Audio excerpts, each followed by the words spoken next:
Assalomu alaykum, hurmatli xonimlar va janoblar. Bir-biridan go'zal bo'lgan lobar opa-singillarimiz, qaddi qomati kelishgan, alpomushlarni ham nurda qoldiradigan akajonlarimiz. Bugungi go'zal ayyom, ya'ni unutilmas go'zal kunlaringiz, 25 yillik yubileylaringiz muborak bo'lsin.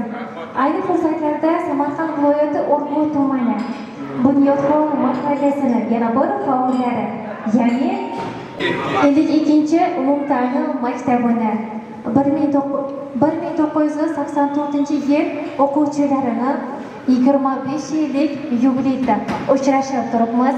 Sizlarni ko'rib turgandan bag'oyatda mamnunmiz. Tilaklar ichida izlab topganim Alloh nigohini sizga qarasin. Allohdan yagona o'tinchim bu kun siz kabi mehr muhabbatli sinfdoshlarni yaratgan Robbim ko'proq va ko'proq yaratmoqligini yaratgandan so'rab qolaman. Mana shunday go'zal kunlarda sizlarni ko'rib turganimizdan bag'oyatda mamnunmiz yana bir bora.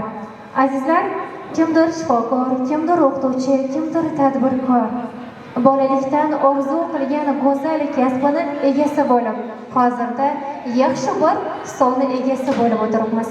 Ayollarimiz menimcha o'zlari xohlagan eng go'zal kasb, ya'ni hammalari onalik go'zal maqomiga erishgan deb o'ylayman. Barchangizni mana shunday go'zal kasbingiz muborak bo'lsin deyman.